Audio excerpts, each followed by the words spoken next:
一提到天兵天将，大家脑海中可能会浮现出来的只是一群咸鱼配角，并没有什么本质上的战斗力，甚至就是为了凸显主角的强大而充数的一群士兵。如果你真的这么想的话，那可大错特错了。天兵天将在天庭的地位有多重要呢？可以说，没有他们的话，整个天庭都有可能会不复存在。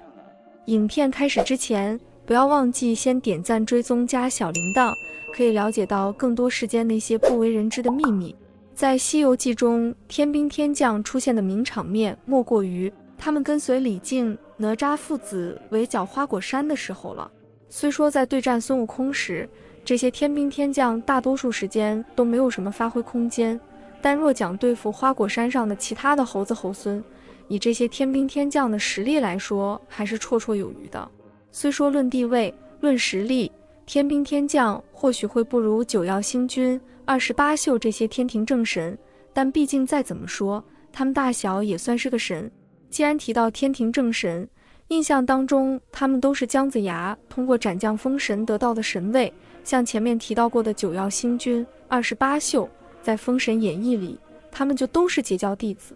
然而却因为通天教主摆下万仙阵，所以他们才会在阵中惨死于诛仙4剑之下，最后也才会被姜子牙封神。当然，加上九曜星君和28宿，姜子牙共为天庭敕封了365路正神，也正因如此，才有了后来强大的天庭。不过话又说回来，在姜子牙的封神榜名单中并不存在天兵天将，而在封神大战期间，天庭根本也没有天兵天将。关于这一点，可以从东海龙王敖广上天庭告御状看出来。彼时的天庭之主还不是玉皇大帝，而是叫昊天上帝。因为敖广之子敖丙惨死于哪吒之手，所以作为天庭臣子的敖广便前往天庭找昊天上帝为他做主。当敖广来到南天门后，对此封神原文写道：只见南天门未开，敖广曰：来早了，黄金力士还不曾至，不免在此间等候。从这里也能看出，那个时候守护南天门的并不是天兵天将，而是那些专干粗活累活，相当于是神仙奴仆的黄金力士。话说回来，之所以昊天上帝要让这些黄金力士去看守天庭的门户之地南天门，究其原因，也就是因为当时天庭的体系并不完善，还没有天兵天将这个部门。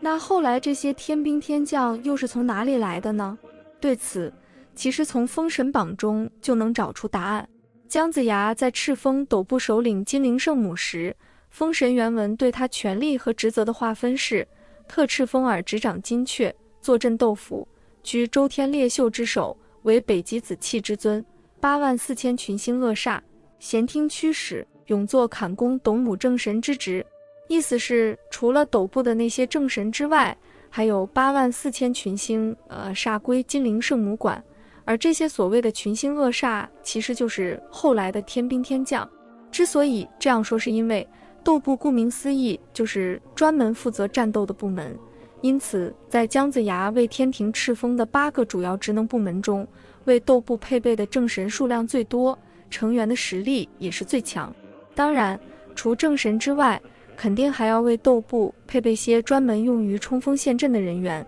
这些人就是群星扼煞。到了玉皇大帝掌权时期，天庭已经成为3界最大的职能部门。在这种情况下，再用群星扼煞去称呼这群人，肯定就不合适了，因此才会将他们改叫天兵天将。在万仙阵中惨死的截教门人，这里面除去被接引道人收走的3000红尘客，还有6、7千门人惨死阵中。这些人成不了正神，自然只能沦为群星扼煞，也就是天兵天将。还有像商周之战的过程中，双方也战死了很多将士，就好比在泗水关之战中，死于万仞车下的西周将士就有1万多人，死于乌文化牌8木下的西周将士也数不胜数。而在这其中，有根行深的自然会被天庭吸纳成为天兵天将的成员。当然，除封神时期之外，其他时期也有根行深者会被天庭吸纳成为天兵天将，如三国时期的关羽，隋末唐初的秦琼、尉迟恭等等。但为什么如此强大的阵容还敌不过孙悟空呢？当然不是能力问题。当时孙悟空刚从太上老君的八卦炉里逃出来，挥舞着金箍棒就直奔凌霄宝殿，想找玉帝理论，沿途遇到了许多天兵天将。可当时啥情况呢？咱们先来看一段原著。急去耳中撤出如意棒，迎风晃一晃，晚来粗细，依然拿在手中，不分好歹，却又大乱天宫，打得那九曜星闭门闭户，四天王无影无形。如果我们没有看完《西游记》，那么我们就会认为孙悟空实力太强了，天兵天将在他的金箍棒面前如土鸡瓦狗般四散奔逃，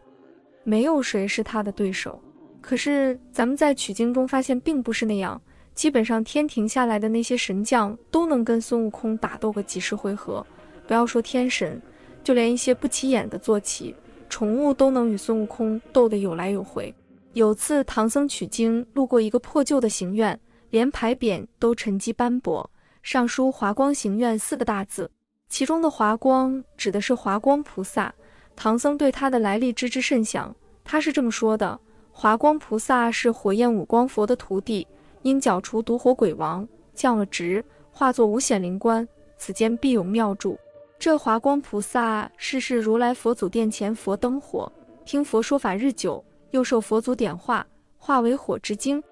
神通广大，法力高强。关于他的详细事情，我们以后也会做影片解释。后来他因为剿除毒火鬼王，被降职转投天庭，玉帝任命他为五显灵官，而五显灵官也属于500灵官之一，可见500灵官的实力其实并不低。他们如果联手孙悟空，绝对讨不到好处。更何况还有4大天王、奎木狼为代表的28星宿，如果他们动真格，相信不用请如来，他们就可以搞定孙悟空。现在看来，天兵天将没有拿下孙悟空的原因可以总结成以下3点。其一，责任问题。天庭虽然不小，但是大家各安其职，因为他们每年都可以参加蟠桃会，所以基本上人人长生不老，相应的他们的岗位基本上也是职守本分。可是凡间有那么多人修炼有成，而天庭却没有多余的岗位给他们，玉帝也不好强行干预，所以就指定了许多严苛的天庭规则。失职的人员就会打落凡间，由排队升天的人递补。譬如沙僧打碎个杯子就被贬下凡，二郎神的母亲思凡就被镇压桃山。其二，天兵天将中有与佛派关系密切的人员存在，譬如托塔天王父子，他们知道孙悟空是将来取经的主力，而猴子此番大闹天宫会促使玉帝叫来如来佛祖，他们是为数不多的知道取经计划的人，所以也要配合演好这场戏。大家看看他们手里的法宝，伏妖锁、玲珑宝塔都是能够克制孙悟空的法宝。其三，一些有头脑的神将也能悟出孙悟空不能拦，有什么依据呢？太上老君是西游世界实力的天花板，他的神通或许孙悟空不知道，但是天庭的神将绝对是清楚的。不要说老君有许多威力强大的法宝，就连他的坐骑也能跟孙悟空斗个旗鼓相当。另外，老君曾经做过3件大事，把整个3界都设服了。所以说，天兵天将比我们想象中还要强大，还要重要。如果喜欢我们的影片，不要忘记点击订阅，可以了解更多的奇闻异事。